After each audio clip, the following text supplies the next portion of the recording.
So I'm going to ask you a question before I talk about my work. And the word runaround has a lot of different meanings. And if you can think of what it means to you, that would be a good idea. What is runaround?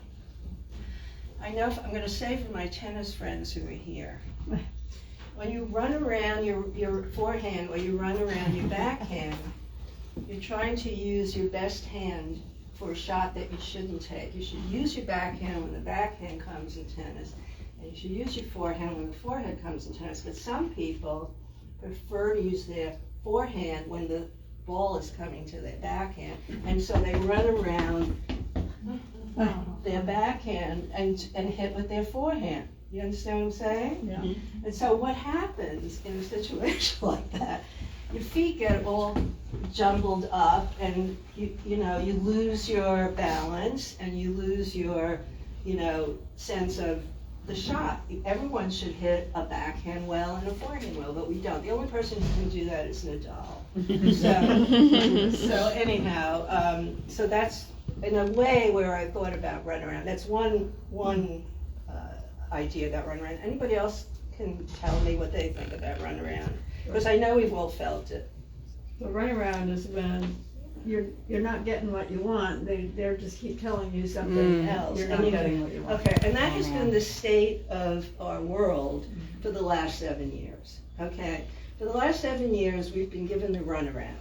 Okay, and we're still not recovered from that runaround. Okay, we started with electing a president called Trump to our country who was really giving us the runaround. I mean, of all people, he knows how to do that.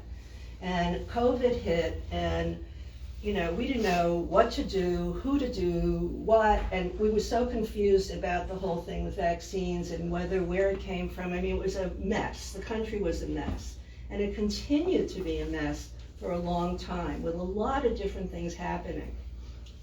And my work has to do with our culture. It always has. I deal with events that are happening at the moment. I get so angry sometimes that this is the release for my anger. And so a lot of my work is dealing with what's happening now, or what is current in the culture of America. So I've been through Donald Trump, which made me very angry. I've been through the shootings of our black population, which has made me very angry. A ghost.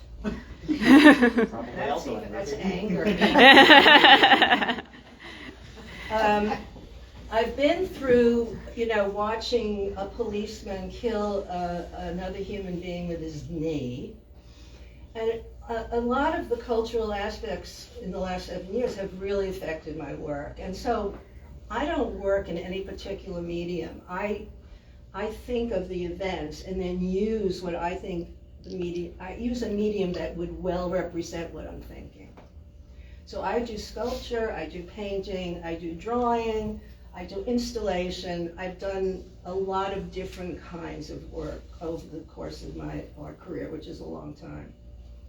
So in this group of work, I'm dealing with those last 7 years and the issues that have occurred. And I don't like to tell you what they mean, because I really like the audience to tell me what they think it means, because it's not for me to sort of describe my work like an illustration. But this piece, I'll just tell you the titles and you can assume what I'm thinking.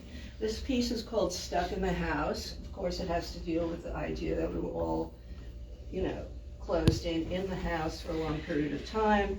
And this is an interpretation of that feeling that you have when that was occurring. This is called Crossing the Line. It's mixed media. All of my work is mixed media here. Crossing the line is, when do we cross the line? And when do we not cross the line? I think that's a question we have to all ask. When the policeman had his knee on that man that he killed, there were lots of people watching. There were 3 other policemen there, and there were people watching. Why didn't someone cross the line at that point? No one crossed the line. They let that policeman keep his knee on that neck, and he died. But we shouldn't cross the line at other times. When do we hold back from crossing the line? And it's that dilemma that we sometimes find ourselves in as human beings, when we actually move forward and do something and when we shouldn't do anything. And I think that's always sort of a thought that goes on in our lives on a continual basis, really. You know, do we do this or shouldn't we do this? This, that, you know. So that indecision, the dilemmas we find ourselves in, crossing the line. This one is called Sisyphus, and we all know the story of Sisyphus, who tries to push the rock up the hill and keeps falling back down. So he can't really get ahead. And, you know, as an artist, this is our life. We keep pushing that boulder up the hill, and it keeps falling back down. We keep moving forward, and it comes back. Or moving 1 step forward, 2 steps backwards. You know, that idea of trying to have progress and yet not having it at the same time. And I think we've been through that in the last 7 years also. I think we feel that, you know, we've gone backwards instead of forwards. So that's my Sisyphus feeling of the culture right now. These 2 have to do with, if everyone will come in.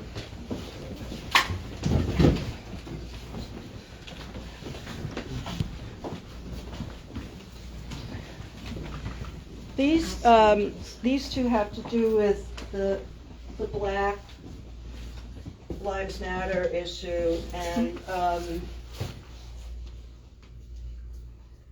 I'm particularly concerned about that issue because I grew up, my father worked in Harlem. I grew up as a little girl locked in a car looking at Harlem every Saturday. And so integration to me was never an issue. And so it's become even, you know, more critical now to think that we haven't gotten that far, but we have progressed, I think, in certain ways. It's just that it's still ongoing. And this is called Hands Up. And I think if anybody puts their hands up, you know that they're submitting. So what's wrong with that picture where it doesn't matter anymore if you put your hands up? It's like you get knocked to the ground and handcuffed with your hands behind your back. So, and this is Run. It's just called A Man Running. So these 2 are sort of a pair.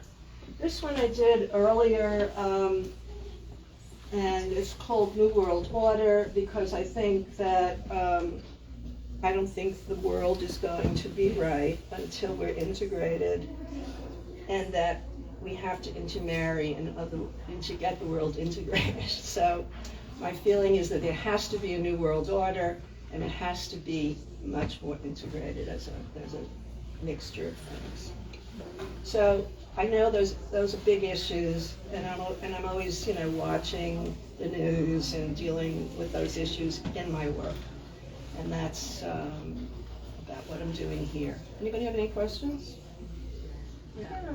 I was just wondering if you could speak to the use of color in your work. I noticed that, like, in this body here, or at least these 3 here, it's subdued. There's, like, you know, there's this kind of dialogue about, like, primary and then, like, adding another color in. And then when we move over here to these few here, and I know that these are together, but, like, they're very bright and, like, very electric. And so I'm just wondering if you could talk a little bit about the way you use color and what you're thinking about. I don't think about it that much, actually. Okay. I love to use color, but I think my primary way of handling imagery is through drawing. So it doesn't matter what colors I sort of gravitate towards, and it could be anything. I have a whole, these are all mixed media. this is tape. That's not painted. This is painted. This is, you know, acrylic. This is pastel. So I have this huge table in my studio with all sorts of materials on it.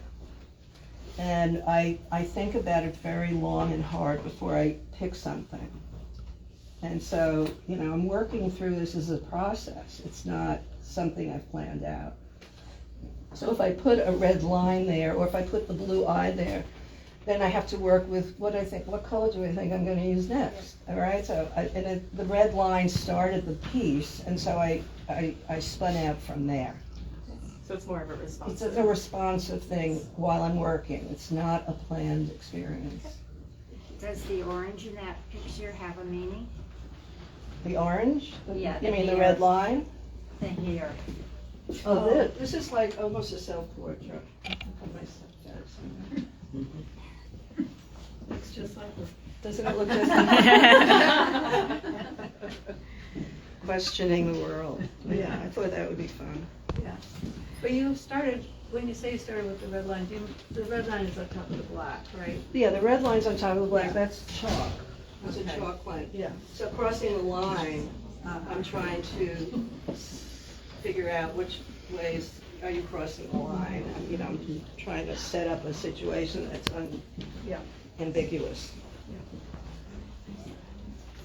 Mira, I really love how your this body of work is so in touch with your sculpture, which I find to be very much full of movement, and you know, there's a lyrical quality about all your work because you're telling these stories.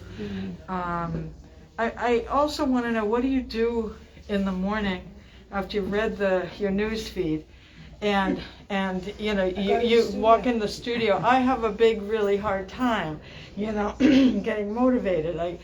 After the stuff that, of course, I'm angry. I just get angry and I go in the studio and work out. You do work it out. I work out in the studio, you know, physically, mentally. I'm working out in the studio, and sometimes I'm just sitting there and doing nothing, you know, thinking about it all. So, you know, it's. I do find that it's very good for me to go to the studio. That in itself is my savior. I go to the studio, I sit there, and it's my space to think and absorb the world, and it's private.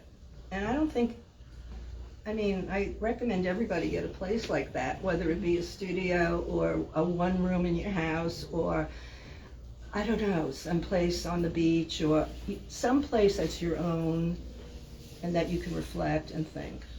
That's my studio, and I can't function without it. I mean, it's my home away from home.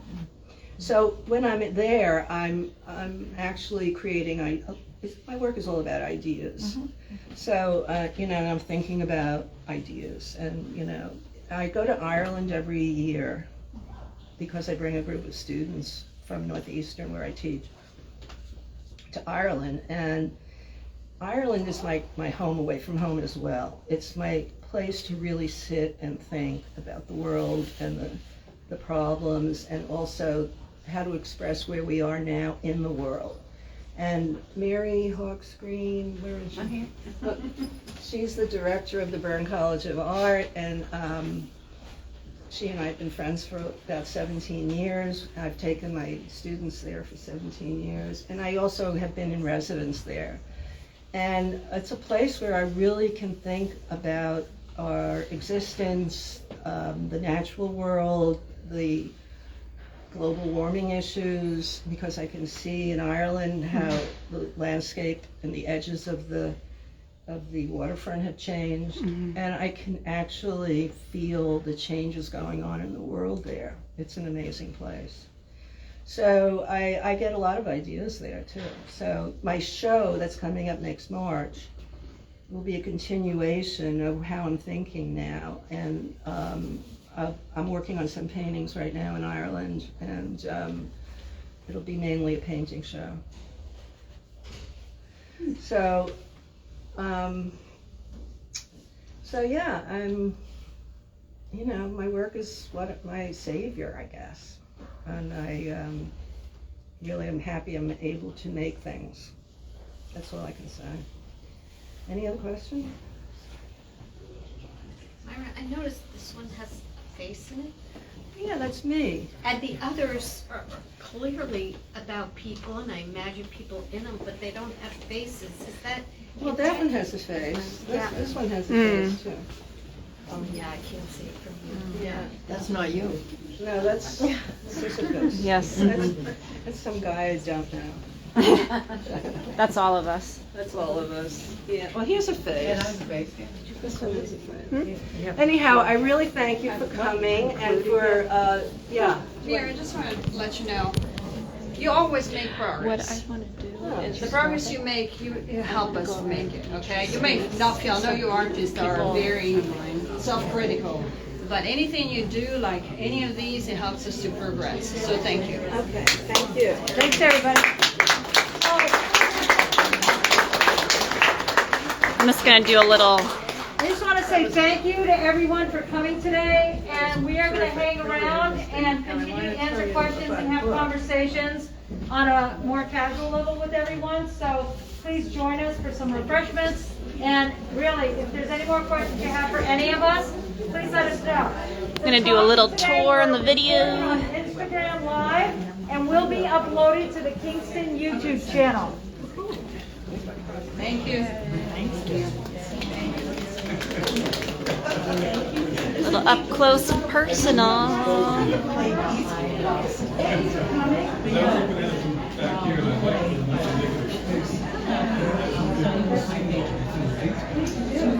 because they call this the fifth line. So you have your 4 lines, and then you have the introduction of the fifth line to create just that little bit of tension.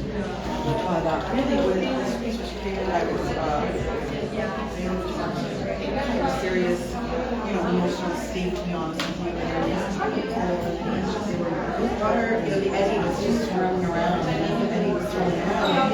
You know, all of that debris underneath is moving as well. And I went back, I just kept taking pictures and went back, and I just started playing around, trying to capture that and what's underneath it, the layering.